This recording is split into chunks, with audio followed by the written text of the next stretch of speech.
Well, hello. Welcome to Fireside Chats with Dr. Childress. In this Fireside Chat series, I'm basically talking about my adventures over here as a clinical psychologist in the wonderland of the family courts. Kind of fell down a rabbit hole, found myself here, and have been documenting various adventures. What's going on over here? Who's over here? What's happening? And I've been like documenting that because that's what I do as a psychologist, and because I know that eventually things are going to shift around, and that this documentation somebody will care. Um, and so, uh, this particular series, what I'm going to be talking about in this arc, is the 2019 presentation to the American Psychological Association that I made with Dorcy Pruter, presenting the single case high road ABA design for the high road workshop that absolutely demonstrates for a fact, proves for a fact, that the high road workshop is successful in recovering children and restoring a healthy attachment bond to their parents in a matter of days from years of documented child abuse. So that was what our presentation was about in 2019 to the APA, was the single case ABA high road data. Now, the way it came about, though, that data and everything actually starts earlier back over in the Netherlands. So that's what I'm going to open up with, is a talk about how that single case ABA high road data came to be. And then all the way through into the APA presentation, which has all sorts of adventures as well. There were people protesting, and oh my goodness, all sorts of stuff on that APA presentation. But we're going to start over in the Netherlands. Um, and what the Netherlands is I was invited to speak over there at the Erasmus Medical Center over in the Netherlands. And the first thing I did was contact Dorcy Pruter and said, "Hey, you want to come along? I'm going to be talking over the Netherlands." And she had some business over there. And so she kind of organized her business that she was consulting with somebody and talking with somebody about, that was over in that area. And she came over to join me. And the conference itself was structured so that I presented in the morning, and then we had Dutch trauma people and attachment people presenting in the afternoon. And that's how I like to structure, but particularly my international presentations. Is I don't want to speaking the whole time. I can talk to you for days, but I don't want to be speaking the whole time. I'd like to instead serve as sort of a catalyst for the identifying the local area professionals, because everywhere has the knowledge. It's just not being applied in the family courts. So what I requested, they invited me over to speak, and what I requested was that there'd be no parental alienation people. That's a standing request by me. Um, I once withdrew from a presentation because Jennifer Harmon was on the bill. And I said, nope, I'm sorry, I can't do it. I can't be on presentation with Gardner PAS people.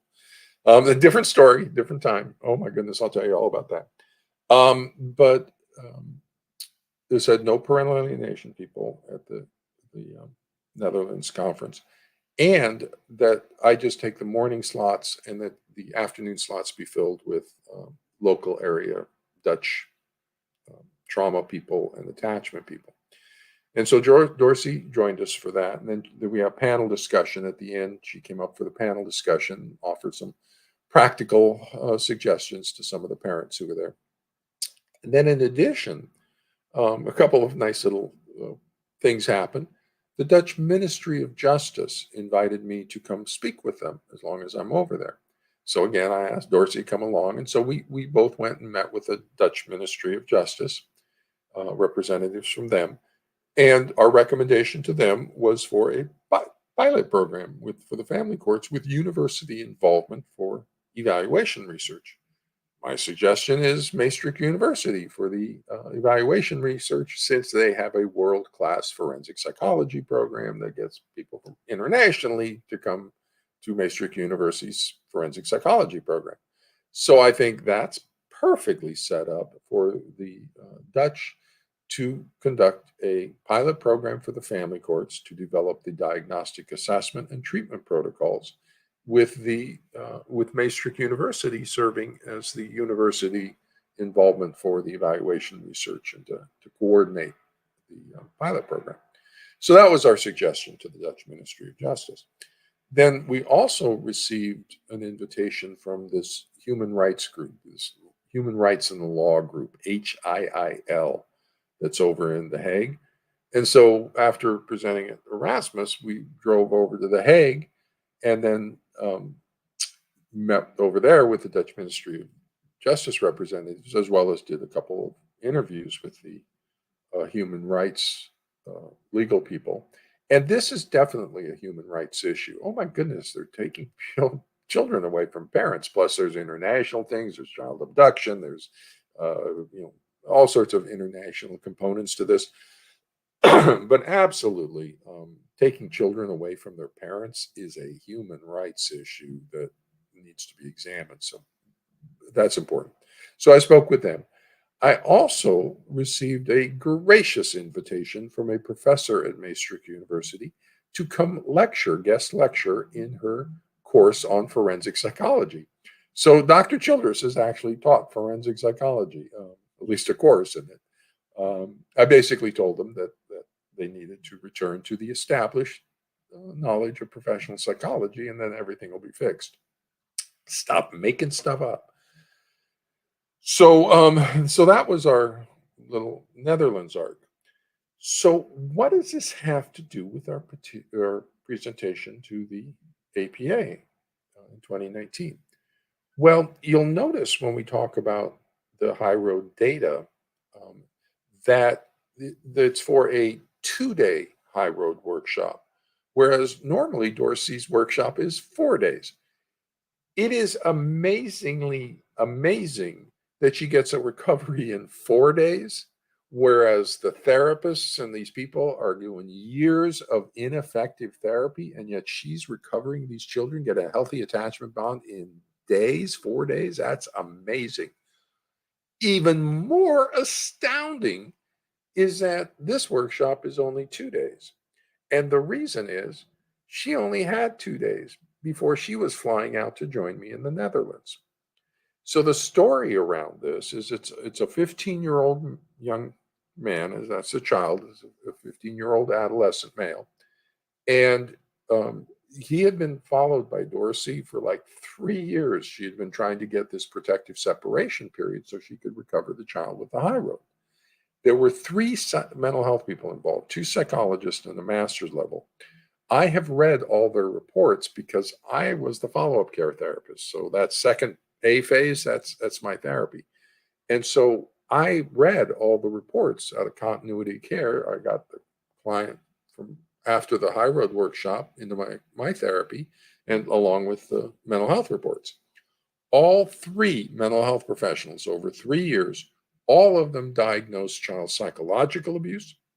One of them, a psychologist who made a point of saying he had 40 years of experience, said it was the worst narcissistic personality disorder pathology in the father that he had ever seen in 40 years of practice. Wow. So we've got 3 mental health people, all diagnosing child psychological abuse. One of them saying it's the worst narcissistic pathology he's ever seen. And yet it takes the court 3 years to do something. The court did not do anything about this child psychological abuse for 3 years, when it's getting report after report after report from the involved mental health people saying this is child psychological abuse. The court did nothing. I think that's scandalous. And it's now documented into the record forever and ever because it's associated now with this particular client. 3 years of documented child abuse. I can cite you up the quotes from the reports on the documented child abuse. So it's definitely a pathological problem that's coming into Dorcy's High Road workshop. And so when, after 3 years of following the child and trying to get the protective separation, finally, the court orders the protective separation. Unfortunately, Dorcy only has 2 days before she's flying out to the Netherlands to join me over there. So rather than wait a couple weeks, she's got a protective separation. Now the child has gone back with his parent and they don't get along. And oh my goodness, this is pre workshop. So she can't wait a couple of weeks when this is going on. So what she did was she modified her 4-day workshop to be a 2-day workshop. Now that's pretty incredible. It's incredible enough, astoundingly incredible that she gets a recovery in 4 days. She's so good. She can adapt what she does and recover the child in 2 days. Now, then I'll talk about a little bit of the implications, but boy, that is impressive to get a recovery of the child in 2 days. And when you look at the data, it's just whoosh, it's just remarkable. Now, the data that she collects. Now, Dorcy collects outcome data on all her high road workshops. She collects the parent-child relationship rating scale that I recommend, that I developed. It's really simple. It's not really a scale. It's just 3 numbers on a 1 to 7 rating. 1 and 2 are awful. 6 and 7 is really good. 3, 4, 5 is normal range. Give me a rating for 3 items: affection, cooperation, social involvement. So these are ratings by the targeted parent every day in therapy. For Dorcy, she does it on half-day increments. So that's what you'll see is half-day increments on the data. She gets the targeted parent to rate the child on affection, cooperation, social involvement on a 1 to 7 scale. Now, she collects that on all of her clients. If the involved mental health people, if the follow-up care therapist just simply continues to collect that data from the targeted parent, then every single case that comes out of the high road workshop would be another single case ABA design. It's actually an ABAB design. It's just we didn't need the final B because she got the recovery and it was stable and it lasted. So there was no relapse, so there was no need to redo the intervention. She got a clean recovery the first time and it was stable and it stuck. All documented by data ratings from the targeted parent. And here's something to realize about those ratings.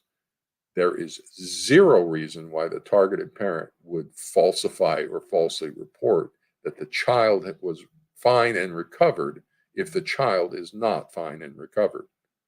So if the targeted parent is saying everything's fixed, and that's what the targeted parent says. So, that's kind of the story of how the situation emerged. Is we had 3 years of child abuse. The court didn't respond. Finally, the court orders a protective separation. Dorcy only has 2 days before she flies out to the Netherlands to join me. So she adapts the high road workshop, recovers the child in 2 days. Now, while she's over in the Netherlands with me, she says, this is somebody in Southern California, the client. And she says, she asked me to be the follow-up care therapist. Now, this is the only time we've worked together, high road and therapists like this. She asked me to be the follow-up care therapist. And initially I said, no, they live too far away. They can't afford my fees. I was throwing up all sorts of roadblocks. No, I did not want to take the family. But Dorcy's kind of persistent, and she kept like working me. And all right. So I dropped my fees. If they want to drive an hour and a half to be with me, all right, I'll do the maintenance care therapy. Now, what I did was I just simply continued to collect that the outcome data, and so that forms the second A period. So you have the no intervention first A, the intervention period B of the high road workshop. Then we stop the intervention B phase and go into no intervention again, and that's the second. That's a follow-up maintenance care therapy, second A, which is my therapy. And the interesting thing about the data, when we look at the data, is that you will actually see the period where we were in the Netherlands, because your child comes in 1s and 2s, and then he rockets up to 6s and 7s during the B phase, during Dorcy's high road, whoosh, he's up to, sixes, fives and sixes on the ratings. And then you'll see that he kind of drops a little bit and then stays flat and kind of goes flatline. That flatline period was the like 2 weeks almost that we were over in the Netherlands. So not only did Dorcy get the recovery, it was stable enough to just last with nothing going on until I got back to recover the therapy, to resume the maintenance care therapy. And so you can see it kind of flatline, and then it all of a sudden starts to pick up. That point where it all of a sudden starts to get all wiggly, all those lines, that's when I came back and I started my therapy. And boop, you can see when it happened. So that's an interesting little story about the data. That's why it's a 2-day workshop. That's why you see that period of like flat line going in, because we were in the Netherlands. And like my interpretation of the flat line period is that the mother and son were like deer in the headlights. They've been fighting for 3 years of all sorts of conflict. And now all of a sudden they were bonded again. And they just didn't know what to do. And so neither one wanted to do anything for fear of messing it up. So they kind of just, we're not doing anything. We're not doing anything. We're not doing. And finally, Dr. Childress comes back and finally we engage. So join me over into the next session. We'll talk a little bit more about that high road data. Very interesting data.